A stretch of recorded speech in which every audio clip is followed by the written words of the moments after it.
Kenapa mati itu menjadi menyakitkan? Karena orang yang mati ini hatinya masih terikat dengan dunia. Jadi kenapa di dunia ini ada kematian? Ya karena emang dunia ini tidak abadi. Apa kurang cukup bukti bahwa dunia ini tidak abadi dengan adanya orang lahir plus ada yang mati?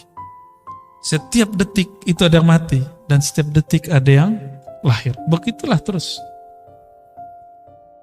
Dan beruntunglah orang yang lahirnya disambut dengan gembira dan wafatnya ya ditangisi oleh orang-orang yang ada di dunia. Ya. Tapi hati-hati juga, salah satu bentuk riya tersembunyi, mati ingin dikunjungi, disolati banyak orang. Itu riya juga tuh, ada di kitab. Ya. Di antara ciri-ciri orang riya, ketika dia mati dia ingin ramai ada orang datang kepadanya. Nah. Tapi kita juga nggak minta ada orang sepi, Pak. Urusan Allah aja itu ya, kita nggak usah kemudian memikirkan aneh-aneh. Baik. Jadi kenapa dunia ini ada yang nggak enak, ada perasaan yang nggak nyaman, ada musibah? Kenapa? Karena memang sifat aslinya dunia dua aja, taghayyur, berubah-ubah, wal fasad, dan rusak. Cuma itu sifat dunia. Berubah, dulu kita kecil, sekarang dewasa, ada yang dewasa, sekarang tua. Tahu-tahu udah ubanan, Pak ya? Ya. Udah ubanan aja. Dulu wajahnya masih oke, sekarang udah mulai keriput. Ya. Uban saya banyak, Pak. Umur saya belum sampai 40. Ya. Saya nggak tahu umur saya berapa ntar kan. Ya. Ini tanda bahwa dunia ini fitrahnya cuma dua aja. Apa tadi? Taghayyur, berubah. Yang kedua, fasad. Dia mesti begitu, nggak akan lebih dari itu. Semoga kita berubah dari tidak baik jadi baik. Dari gelap jadi cahaya, dari keras jadi lembut, dari tidak kenal Allah jadi kenal Allah Subhanahu wa taala. Ya. Sesungguhnya dunia ma'ubrizat, tidaklah dikeluarkan darinya, tidaklah dimunculkan. Baraza itu beda dengan kharaja. Kalau kharaja keluar biasa, kita keluar gitu ya. Kalau baraza itu keluar artinya ditampakkan. Fa innaha ma'ubrizat ma barazat. Bisa begitu? Sesungguhnya dunia itu tidaklah menampakkan illa ma huwa, kecuali yang mana mustahiqu wasfiha, yang pantas menjadi sifatnya. Tadi sifatnya taghayyur at-taghayyur wal fasad, berubah dan rusak. Wa wajibuna atiha, dan yang wajib baginya, yaitu kehancuran ya. Jadi dunia memang harus hancur. Dunia itu semua. Jadi jangan bayangkan, kita bayang dunia itu kan gunung, bukit, tanah. Enggak, tubuh. Bukan hanya itu, ada dunia kerja. Ada orang masuk kerja, ada dipecat. Ada orang masuk kerja, ada yang kemudian naik, ada yang ganti jabatan. Ada orang keasikan di jabatannya, berarti dia lupa dengan sifat dunia. Bahwa dunia jabatan itu bagian dari dunia dan sifatnya pasti berubah. Kita nggak boleh kemudian nyaman di situ, nggak boleh nyaman di situ. Para selebritis, para ustadz yang masyhur, mungkin dia dipuja, diikuti, ada followernya, dia harus siap nanti ada orang membencinya, ya. Sama ya. Dia harus siap jika nanti tidak ada viewernya. Karena sekarang artis itu masuk ke YouTube ya. Dulu diremehkan YouTube. Sekarang tidak. Tapi banyak orang berangan-angan ingin terkenal, ingin dipuja, dia lupa kalau orang dipuja pasti dicaci maki. Kalau orang dicinta pasti dibenci. Itu yang mereka lupa. Ini yang terjadi di negara-negara yang batinnya sudah mulai kosong dari dunia spiritual. Kita sering dengar dunia-dunia K-pop ya. Kasihan, itu setiap hari hampir ada yang bunuh diri. Padahal wajahnya cantik, habis oplas ya. Ya antum bilang oplas, ketemu ngelirik juga kok. Jujur aja lah ya. Kita kan kulitnya sawo mateng, mereka bening-bening. Orang-orang seperti kita suka yang putih-putih. Dan itu tabiat, masuk ke sisi manusiawi. Walaupun kita tahu dia operasi, orang lihat juga. Nah, dunia begitu, udah tahu busuk, orang datangi juga, udah tahu dia bukan asli, disukai juga. Begitulah dunia. Ya. Maka apabila satu lukisan dipuji, maka yang terpuji sebenarnya siapa? Yang melukis atau lukisannya? Sebenarnya pelukisnya. Jika antum dipuji orang karena ilmunya oke, wajahnya bagus, kerjaannya oke, sebenarnya yang dipuji adalah Allah yang mengilhami itu semua. Allah yang memberi itu semua. Baru antum boleh terima pujian. Ini kata Imam Nuthailah Sekandari. Kamu tidak boleh terima pujian kecuali kamu melihat yang dipuji adalah Allah. Kalau enggak mending menghilang. Ya. Maka saya turunkan dari situ. Jika kita tangan kita dicium tangan sama orang, ya, kita nggak boleh merasa kita yang mulia. Tapi kita merasa ini perintah Allah, saling menghormati. Jika mereka ingin ngambil berkat dari guru, kita dianggap guru misalnya, atau kita orang tua. Ini kan yang tua-tua kalau anak-anak pada salam kan tangannya digini ya. Nih salim nih, salim gitu ya. Gak masalah. Mengajari mereka. Ya, tapi jangan merasa berhak dicium tangannya. Itu aja bedanya ya. Beda orang awam dengan orang arif. Orang awam yang Islamnya hanya ingin yang indah-indah, dengan arif yang mengenal Allah, yang tahu seluk-beluk agama ini. Meskipun gak bisa baca kitab, semoga yang hadir malam ini tergolong arif. Amin ya. Walaupun gak bisa nerjemah Quran, ya gak apa salah. Nanti gak ditanya kok Pak, bisa gramatikal bahasa Arab gak dikubur, gak ditanya. Ya, yang ditanya, kamu kenal Allah tidak? Ya, man rabbuk, siapa Rabbmu? Apa kata beliau? Min adabil arif. Ciri-ciri orang arif, orang yang bermakrifat, beda dengan orang awam. Alla yastaghrib syai'an min tajalliyatil haqq. Tidak pernah merasa aneh, tidak pernah merasa sulit menerima apapun yang Allah tajallikan, yang Allah tampakkan, yang Allah mau. Ya, anak saya diambil Allah, kan Allah yang mau Pak. Apalagi nih kejadian kita, guru saya diambil Allah. Apa saja, ada yang dikasih, ada yang diberi, ada yang lahir, ada yang mati, begitu terus. Kita nggak bisa menahan sama sekali takdir Allah Subhanahu Wa Taala. Nah, orang yang masih merasa aneh, berarti dia orang yang awam. Nah, saya sering menjelaskan dulu, ada namanya Jamal, ada Jalal. Masih ingat? Ada Jamal, ada Jalal. Masih ingat gak? Saya ulangin ya. Jamal, keindahan Allah, kebaikan-kebaikan Allah. Sedangkan Jalal, keindahan Allah tapi dalam ketegasannya. Kalau Jamal, keindahan Allah dalam kelembutannya. Nah, kita ulangi terjemahannya ya. Kalau Jamal, Jalal secara harfiah, Jamal indah, Jalal mulia. Tapi bahasa Indonesia kita emang agak kurang kaya dalam menerjemahkan bahasa Arab. Karena Karim diartikan mulia, Aziz diartikan mulia. Terus apa perbedaan tiga kalimat ini? Lain. Kenapa iblis bertawassul dengan sifat izzah, bukan dengan karam? Bikaramika, dengan kemuliaanmu, Karim. Karena lain makna Aziz dengan makna Karim. Apalagi Jalal dan Jamal. Ya, Jalal, Jamal. Jamal itu kita berkumpul malam ini. Enak kan? Kalau ngaji-ngaji doang enak. Coba antum diajak berjuang, mau gak? Siapa yang mau diajak berjuang? Kalau ngaji itu Jamal.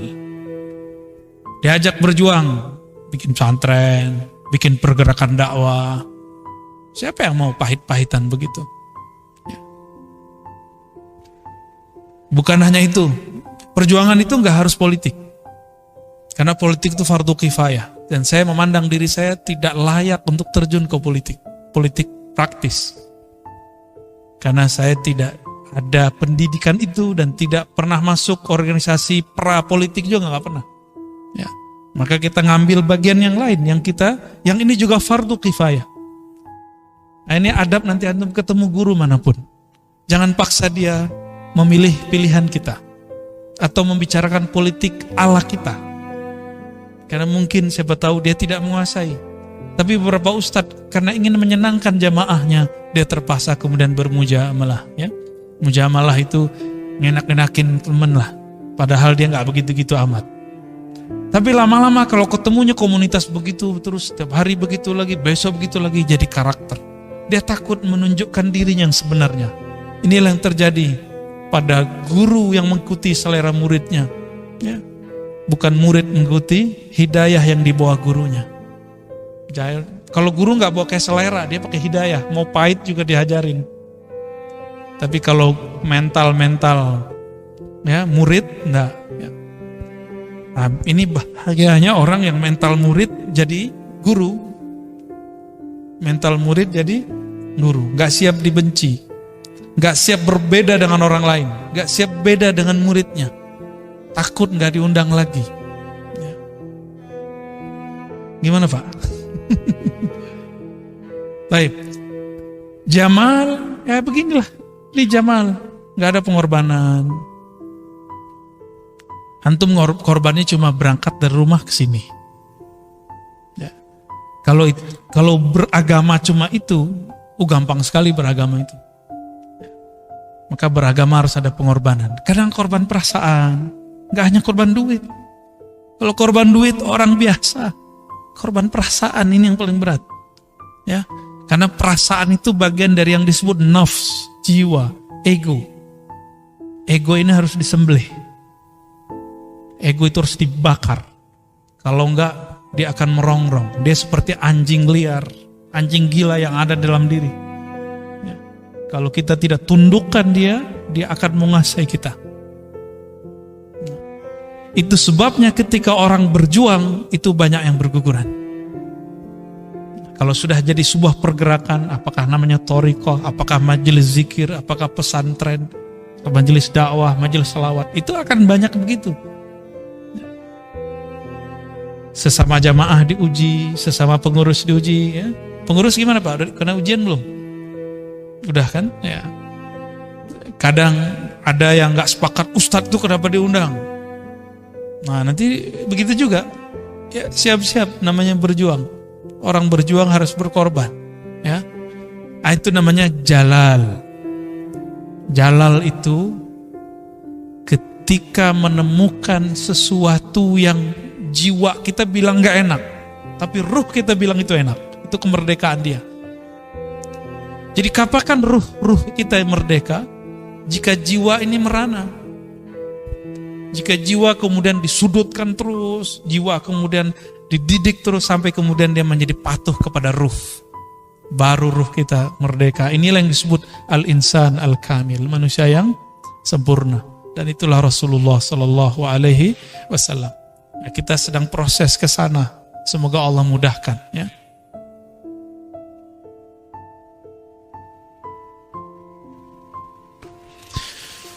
Jadi kalau jamal apa tadi?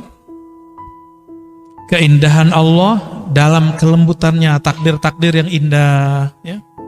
Menikah itu takdir yang indah. Benar. Ya. Tapi hidup seret takdirnya indah gak? Enggak indah. Katanya dulu susah senang mau bersama ya. Giliran susah. Nah, maka siapa yang sedang mengalami itu ingat-ingat. Ya. Apa saja. Menikah itu jamal. Ketika konflik terjadi itu namanya jalal. Ya, kita nikmati itu, jalani semampu kita. Ya. Ada yang jomblo nggak ngerti ya. Ya. Ente ngerti ya. Insyaallah. Semua itu cara Allah mengenalkan dirinya. Semua itu cara Allah berbicara kepada makhluk. Jadi apapun takdir kita, apapun kejadian kita, itu cara Allah berbicara kepada kita. Ya. Seakan-akan Allah mengatakan ana ma'akum. Kan di Quran wa huwa ma'akum ainama kuntum. Aku bersamamu Dia bersamamu dimanapun kamu berada, kapanpun kamu berada. Jadi saat seneng jangan lupa, saat susah jangan lupa juga. Ada yang ngomong begini, saya sudah sholat, sudah zikir, sudah tahajud, sudah haji, sudah umroh, sudah bangun ini, sudah bantu ini, sudah ngaji. Kenapa saya masih kena sakit ya? Hati-hati. Hati-hati ngomong begitu. Ya. Tubuh ini fitrahnya nanti sakit. Mau apa aja. Hatta dokter gak bisa menahan penyakit jika tubuh dalam dirinya. Gak akan bisa. Ustadz ahli ruqyah, kalau memang takdirnya sudah kena sakit juga. Sama aja. Ya, ada orang paling ajaib nyembuhin orang, saya udah ketemu. Tapi dia sakit juga, dan sakitnya hampir semua penyakit yang orang diobati ada di dia. Ujiannya lebih berat. Ya. Kenapa? Dia dipuji, bisa mencabut penyakit orang. Ternyata bukan dia cabut, dia isep. Masuk ke badannya semua. Ya. Maka adalah sebuah riwayat yang menyebutkan, ayuhan nas, ini dinisbatkan kepada Nabi SAW dalam satu khutbah. Wahai manusia, inna hadhihi dar darul tiwa la darus tiwa. Wahai manusia, ini bumi, ini dunia adalah negeri yang penuh kerusakan, bukan negeri tempat istiwa, tempat kamu tinggal. Nah, maka Nabi kita sering dengar dari kecil ya, kun fid dunya ka'annaka gharib ya. Dulu saya ingat saya Zainuddin MZ tuh sering baca hadis tuh ya. Jadilah engkau di dunia hidup seperti gharib. Apa arti gharib? Orang asing. Orang asing yang gak mungkin dia berpikir akan tinggal lama. Enggak antum yang mau keluar, dunia ini ingin mengeluarkan kita. Kita gak mau keluar nih. Dunia ini yang mengeluarkan kita sudah. Ya. Dan kita sudah sering sampaikan bahwa kenapa mati itu menjadi menyakitkan? Karena orang yang mati ini hatinya masih terikat dengan dunia. Maka ketika diputus oleh malaikat maut, itu yang menyakitkan. Ya. Nah, mulailah melepas-lepas itu sedikit demi sedikit. Ya. Bukan melepas hidup dunianya, bukan melepas kalau kita diberi kemewahan oleh Allah, nikmat, bukan itu, tapi bergantungnya kalbu kepada yang bagian-bagian itu. Silakan hidup nikmat, hidup nyaman. Silakan pakai kendaraan, silakan semua. Tapi kalbunya jangan di situ. Kalbunya kepada pemberi nikmat. Kan sama aja. Orang mendapat nikmat syukur dengan sabar karena dapat musibah kan sama aja. Hidup seret sabar. Hidup nikmat syukur, itu sama Pak. At-ta'imus syakir kas-sa'imus sabir. Orang yang dapat nikmat dan dia bersyukur, dia makan dia bersyukur, dia punya rumah dia bersyukur, dia punya semua fasilitas dia bersyukur, sama dengan orang yang sabar. Yang dia sabar saat dapat musibah, sama aja. Kan sama-sama aja sebenarnya. Yang diuji cuma satu. Engkau kolbumu berkiblat kepada Allah atau kepada musibah atau sebaliknya nikmat itu sama aja ya. Maka banyak orang dapat nikmat secara zahir, batinnya sedang disiksa. Dia dapat nikmat zahirnya tapi batinnya gelisah. Kenapa? Kolbunya tidak bersama Allah, hidupnya sempit, perasaannya sempit aja ya. Ada orang hidupnya terlihat susah tapi kolbunya selalu bersama Allah. Yang kamil sempurna, apapun keadaannya dia bersama Allah. Nggak mandang-mandang saat, ya, nggak mandang-mandang saya pengennya yang enak-enak aja deh gitu. Kalau udah ngaji hikam jangan gitu lagi ya. Kenapa? Antum suka nggak suka, takdir itu pasti baik buruk, dua-duanya muter. Disuka, dibenci, dapat kebaikan, dapat keburukan, dapat kerja, nggak dapat kerja, dapat nikmat, nggak dapat nikmat. Dua-dua aja muter aja terus. Suka nggak suka pasti terjadi. Maka karena suka tidak suka dia datang, harus siapkan ilmunya.